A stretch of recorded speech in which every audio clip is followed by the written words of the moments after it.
how we fixed our broken deployment process. And this is a story from a team that I used to be on. So my name is Ryan Rousseau. If you want to find me and talk to me in real life, I'll be at the Octopus Deploy table outside this room for the rest of the conference. You can find me on Twitter at Ryan Rousseau, and also these slides are online if you want to find them later. This URL will be at the end of the talk, and also I'm going to be tweeting it using the hashtag, so it'll be easy to find. All right, so now let's just jump into the story. It's 2013. It's actually January 2013, exactly 7 months ago. I work on a team that built a web application for government agencies, inspection companies, and professional licensed individuals like plumbers, electricians, mechanics, inspectors, et cetera. And this application spans everything from classic ASP, VB6, DLLs registered into COM+, to like the most modern ASP.NET stuff, web API, MVC, et cetera. We never actually replaced like much of the old code. We just kept building onto it with whatever the newest stuff was. And I think part of that kind of led, we treated a lot of our processes the same way. We just added onto them as needed. So our deployment process was very broken. It was causing a lot of pain to our customers, to our team. It's just not going great in general. To talk about our deployments, they were mostly manual. You've probably heard the phrase deploy by Word doc. We had a 10+ page Word doc that told you how to do deployments. There were different steps for different environments. Don't run this on production, only run this production. Also, there were a lot of steps that we didn't know if they were actually needed anymore or not, and some people would run them, some people wouldn't. We had no idea. It was just kind of a mess. They also take too much time. I think if you were really lucky and everything just aligned right, you could do a deployment in probably like an hour. 2 hours was the average. If you were unlucky, you're looking at like 8 hours. It's probably rolling into the next day.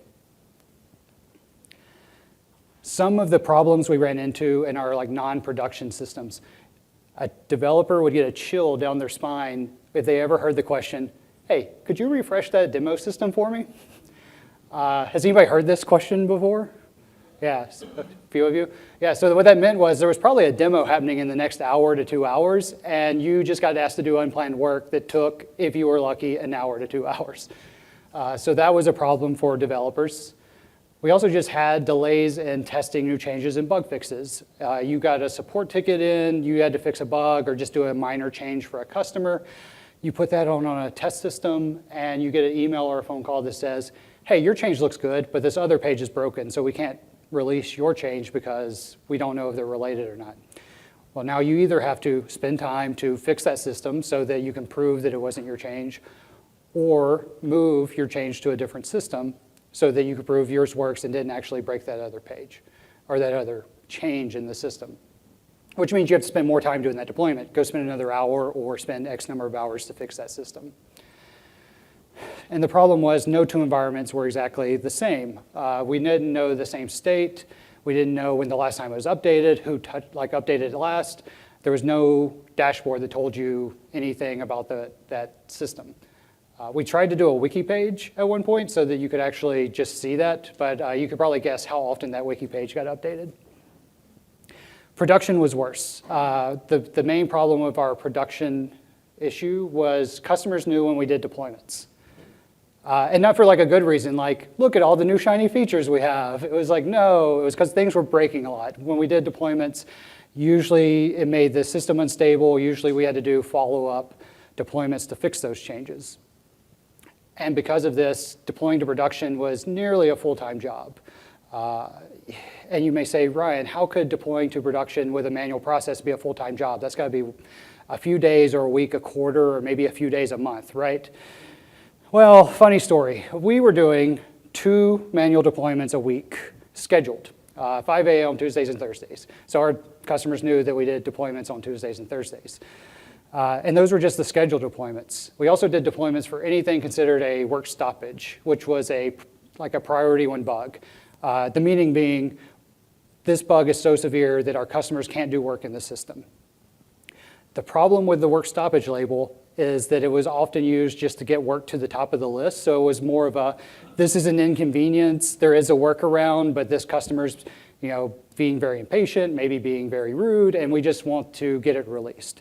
So when we started actually going back and counting these, we were doing an average of like 5 of these a week, sometimes 15 unplanned deployments a week that are manual and take an hour if you're lucky. So we're like, something has to change. We can't keep doing this because it's not working. The development team's stressed out. The support reps are stressed out and dealing with all the customers that are angry, and the customers are stressed out because the system's breaking. So we have an all-hands meeting, and we just come up with, like, what is something we can do to make it better? And we come up with some process changes. First thing we're going to do is we have a theme of slow down, which I think makes sense and is also counterintuitive at the same time, because there's this phrase of do the hard things more often because you'll get better at them. We were only doing half that. We were just doing the hard things more often and not doing them any better. We were more along the lines of, no, I can't stop to sharpen my saw because look at all these deployments I have to do. So we decided we're going to slow down our releases, big changes. You only get once a month. So big changes were like new big features or commissioned work from customers that could go out on any Tuesday or Thursday whenever they got pushed. So we said, those cause the most instability. We're only going to do those once a month. Project managers hated this change.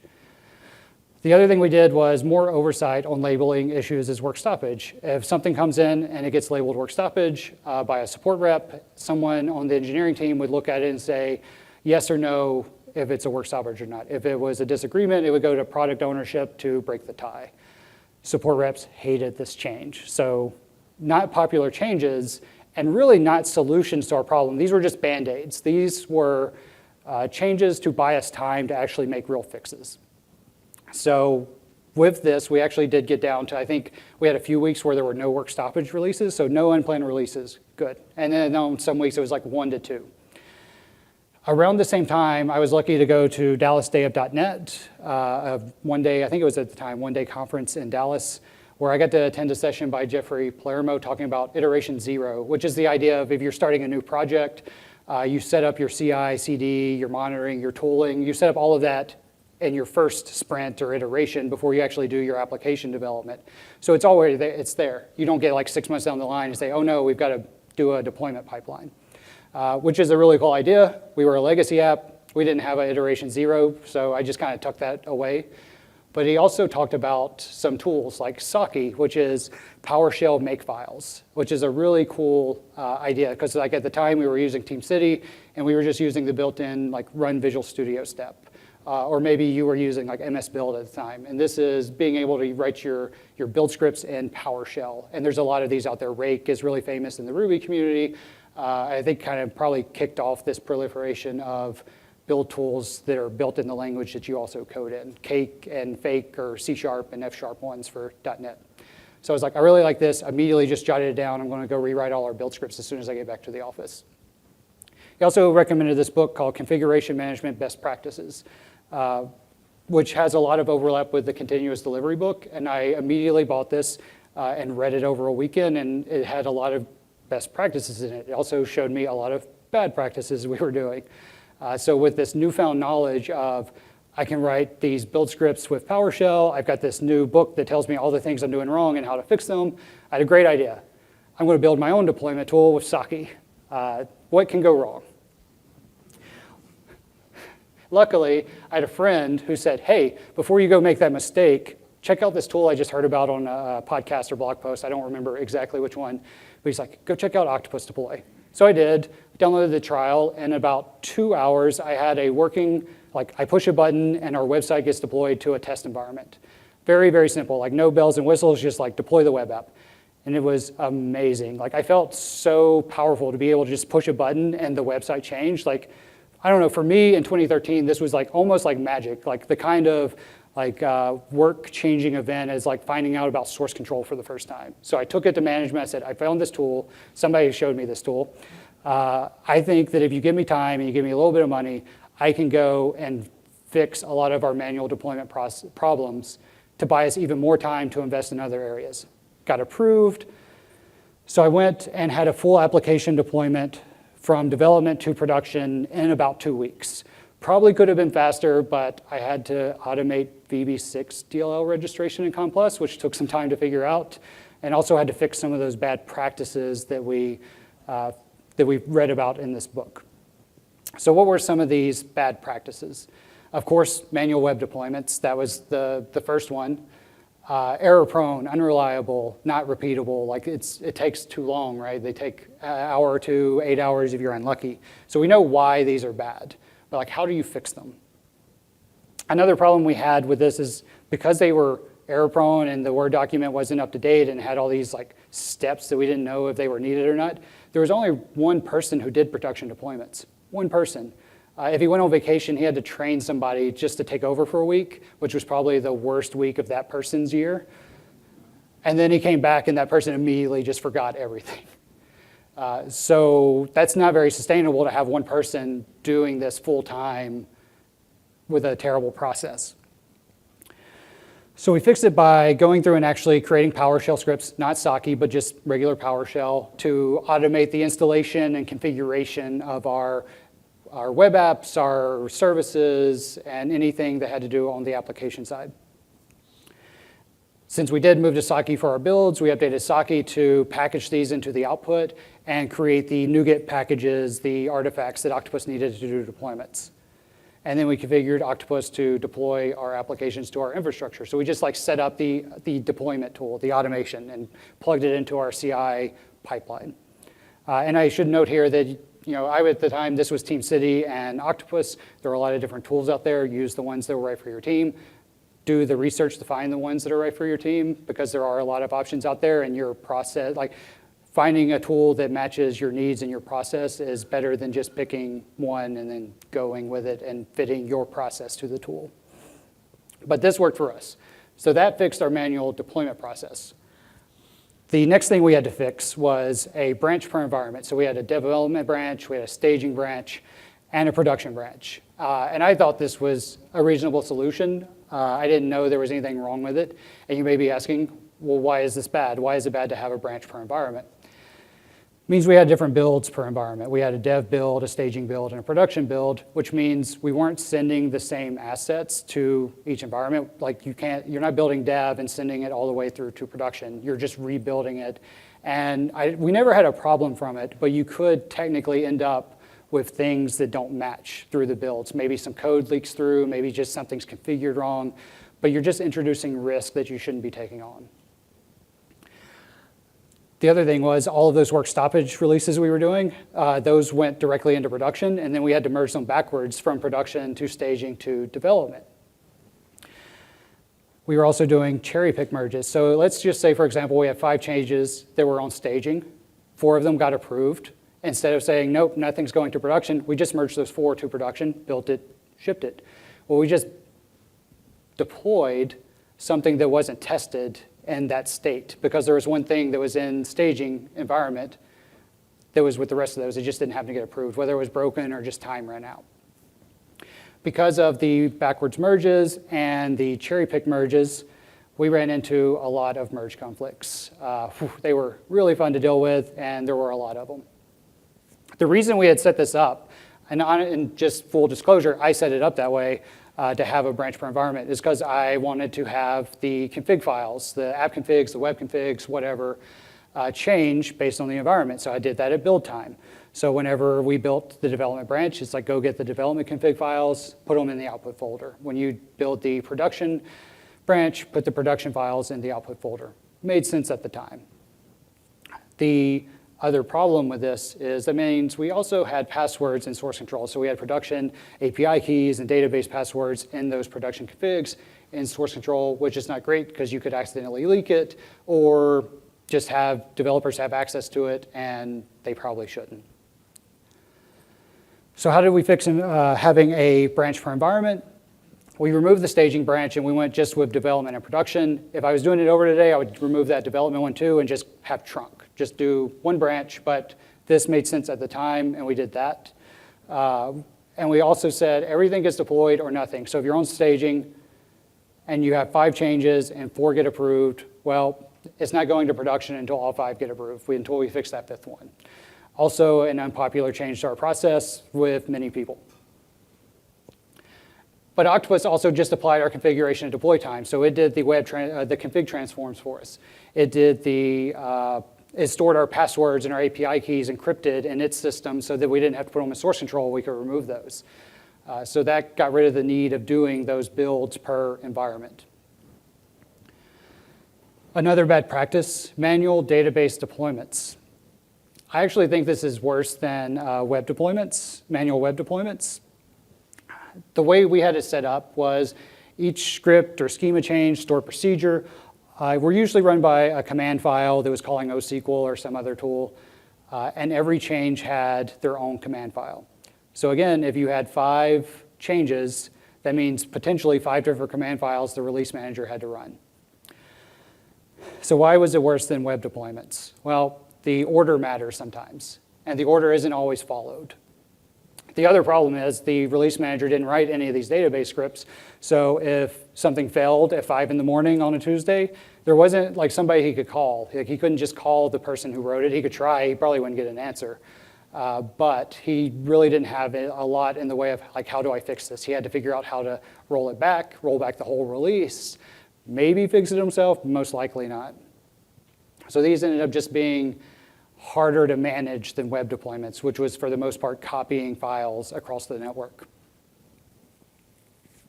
Another consequence of this, having manual database deployments, was a lot of people had write access to the production database. And that caused a lot of problems, especially when people forgot to close their transactions. So how do we fix our manual database deployments? We found another tool, and there's a ton of database deployment tools out there. The one we found was called Fluent Migrator. It lets you write migrations in C#. Made sense for us. So we pulled that in. What's nice about it is the run order is defined in your migration script, so in your tooling. And then we only need to run one command. We run Fluent Migrator against the migration files. It figures out which ones to run and which ones have already been run, does the work for us. And what's great about this is now that we've tied it into Octopus and it's actually running Fluent Migrator for us, almost everyone, except for the DBAs, had their production write access revoked. Had a lot of weight lifted off my shoulders when I no longer could write to the production database by accident. What are some obstacles along the way that we ran into? You could break it down into just one phrase, which is kind of obvious, but it's change is hard. And I mean this in a few different ways. Change is hard when you're talking about just doing like legacy deployment steps, the VB6 stuff, trying to figure out which steps matter and which steps don't matter in a Word document that you're trying to follow. But also change is hard just with people, different personalities. Getting buy-in across all the teams was really hard, and I didn't do a good enough job, I think, explaining to people like why we were doing these things or why we were making this change. And they didn't really understand the benefit. All they saw was, oh, I don't get to deploy whenever I want to anymore. Oh, I don't get to tell this customer that their change will be out at 3 o'clock this afternoon. So working with people and getting their buy-in and getting their agreement to go forward with this, as opposed to coming in and just saying, well, we have to fix this and we're going to do whatever we have to fix it to make it better. Getting their understanding would go a long way. But even with these obstacles, even with it taking the extra time, the effort to get these done, and the very animated conversations that went along with some of those process changes, we actually got a lot of good results out of this. So one of the best results was our deployment time went down to about 10 to 15 minutes on average. So from an hour at best to 10 to 15 minutes repeatably. We trained a whole team of release engineers. Instead of having one person doing releases year round, we trained 6 people, and they just took shifts. And they had a backup who could take their place if they were sick or wanted to go on vacation or had an emergency. We sped up. We went from 2 deployments a week and 1 big release a month to 4 deployments a week. They take 10 minutes. Why not? Just run it in the morning, schedule it, have it run. If something goes wrong, have the tool email you so you can log in and fix it. And then we also sped up the big releases to once a week. So instead of saying, hey, project managers, you have 1 day a month that you can get your changes out, so plan around that, and if you miss it, I'm sorry. It's okay, just catch the next Monday. You can get on the next Monday deployment. Maybe project managers are a little bit happier. The result, though, was with all these changes, speeding up the releases, going to 4 a week, customers couldn't tell, except for all the new features and the fixes we were getting out. They didn't know that we were doing deployments any faster. We didn't get complaints, people calling in and saying, are you doing a deployment now because everything's slow or broken? And that is my story. That's how we did it. That's the tools we implemented. Those are the results we have. Thank you for listening to it. If you have any questions, like I said, I'll be outside. You can find me on Twitter. The slides are here. And we can go straight into the conversation.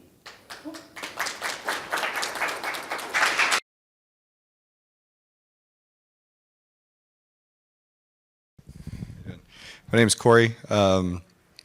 I just explained the last 8 years of my life verbatim. I just took on a new role, a new company about 6 months ago, and still facing the same challenges, usually around config management, of legacy applications, and wholesale copies of app configs that are environment specific. Some stuff has changed in TeamCity, some stuff has changed in Octopus, some stuff has changed by script. Some things are config overrides in Azure portal. That's my pain. I think that's the first thing that I need to change because it affects everyone. A lot of troubleshooting, a lot of shoulder to shoulder with all the developers. So everybody feels it across the org. So thanks for sharing your story. It gives me hope.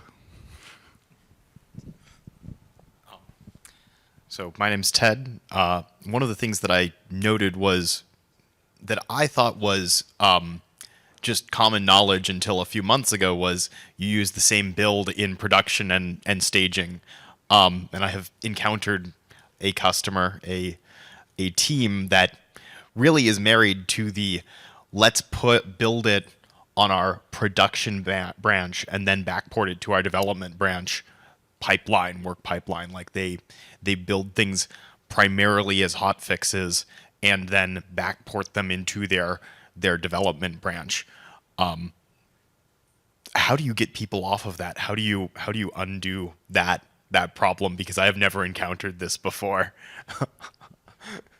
Yeah, these are two great questions. How do you maintain an artifact pipeline if you do that, or if you don't maintain an artifact pipeline, how do you ensure consistency between like your development builds and your production builds? And then separately, how do you separate configuration and environment specific data, from artifacts to empower that kind of stuff? We'd love to hear anyone's challenges in this area or your wins or successes here. To answer his question, which is I have found the most success when managing configuration is to simply layer it. Be very clear about here are the things that are configuration that does not change anywhere. Here is the configuration that is, prod specific or applications or environment specific, like prod staging. And here is this specific environment, this specific environment, this specific environment. Have a very clear, merged version that you can diff between the two, and very clear layers. But getting that tooling right is the problem. Like you'll never get past, okay, how do you merge those? And that is a hard problem, like merging dictionaries, even though it is a conceptually simple problem, is one that there have been a lot of tools for and a lot of different ways of doing. And if you overextend yourself, you will hurt. One of the easiest things is to don't repeat yourself with configuration. It is okay to repeat something if it happens to be the same in a lot of different environments, but is configurable. Like if it's one value in 90% of your environments and something else in the other, put it in every single environment individually. That's not the wrong approach. Yeah, actually, I wanted to kind of put out there a question either to you or to the other people out there. Well, it's kind of double. So you said at one point So I went to the people in charge and said, hey, I have found this tool and I'd like to be able to use it. Well, in my experience, the answer has often been, well, we don't have the budget to do that, or we're not ready to tackle that. And even in a place that is ready to look at new tools, from the keynote this morning, people were talking about, well, how do we experiment? How do we find the right tools? The question is, how does one convince whoever is in charge, the executive, to say, hey, look, there are a lot of tools out there. We'd like to find the right ones out there. How do can we do something Google-like, saying, okay, give us 20% of our time and we'll do experiments to go figure out what's the right configuration? Does anyone have any experience with how that works or doesn't work? I was going to say, to that point, I was kind of lucky and unlucky at the same time, because we had reached a point where everybody knew something had to change. So like bringing any answer at that point probably would have been approved. Also, it was a small team and a small company, and I had built up a lot of trust over the years, so they kind of just knew that I knew what I was talking about, and I wasn't going to lead them down a bad path. But for companies where maybe that's not the situation, yeah, for a lot of, like, the point of getting to that was years for me, because I had spent not 20% time kind of like sanctioned. It was a lot of time on my own. It was like, I guess on this Saturday, I'm going to fix this broken build process or get our test. I know that's not a great answer. It's not sustainable.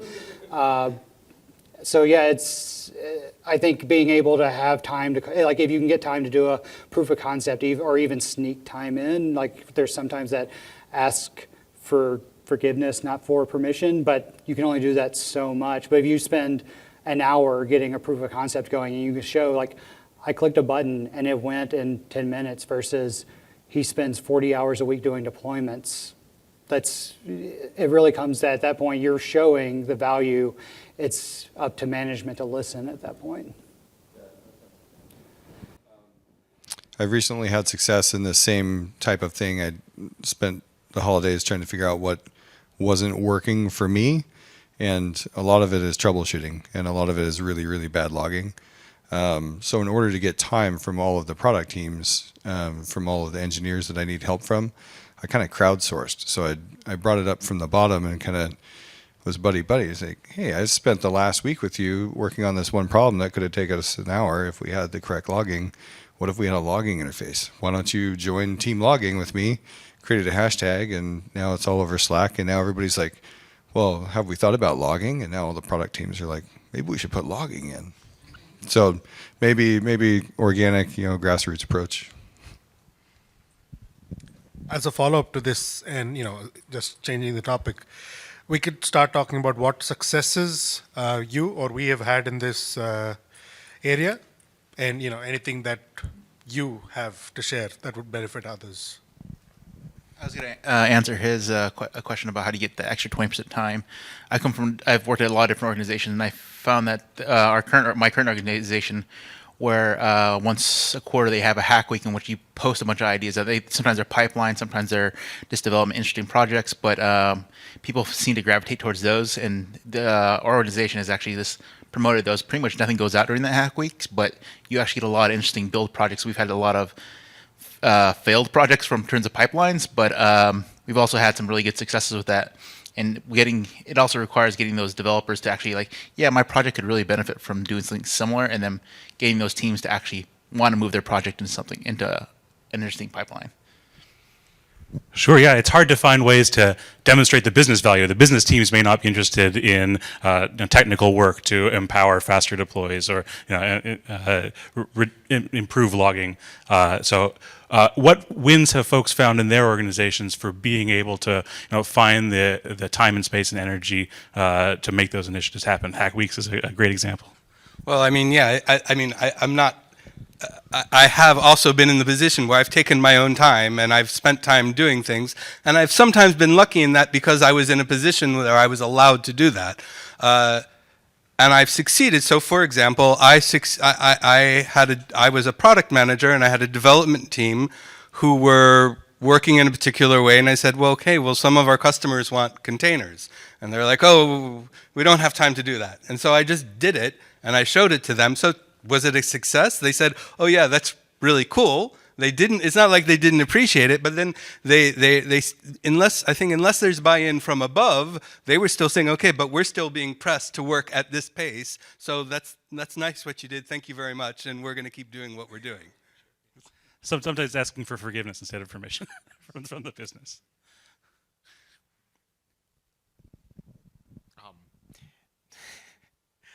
There is a Star Trek movie in which, at one point, Scotty says, oh, I work miracles because I tell them it's going to take 3 times as long as it's going to take, and then when I deliver it in twice the time that I thought it was going to take, I seem like a miracle worker. That is, managing management is a huge portion of finding the time to do this. You tell them it's going to take a lot longer than it is, and you use the dividends from the time that you have saved by building yourself good tooling to do it right, to build yourself good tooling to do it right. Like, you, to some extent, you still say that the deploy takes 2 hours, and the deploy takes 10 minutes, and then you've got an hour and a half of working on making the deploy be faster. Like, that is where you find your time. Estimation is an imperfect science. Does anyone else have opinions or stories to share about wins that they've found in their organizations in this regard? Should we move on to our next topic? So the next topic is, if you had a magic wand, what would you want to see in the next 2 to 5 years? Maybe 10 years. That's a big and broad question.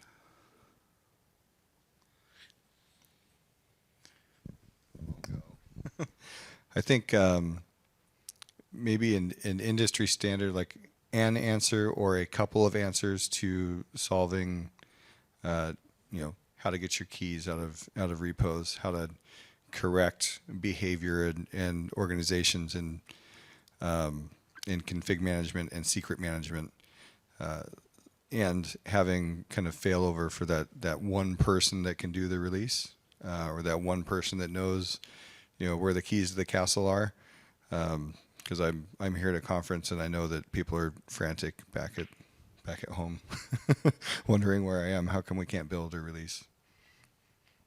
That's a great segue to what are the de facto tools? What are the canonical implementations that we see? What are the most popular tools that maybe haven't made it to a particular company, but there's broader consensus around, like, this is how we store environment configuration. This is how we store secrets. This is how we promote artifacts from one environment to the other. I'd love to hear what folks are using in their environments, and what things we're converging on, and don't say Kubernetes, please. HashiCorp products, Vault, Console, it's a very good combo. You can very easily manage rotating secrets, transient secrets, and kind of it saves the company a lot of time and effort. I see thumbs up in the crowd for that.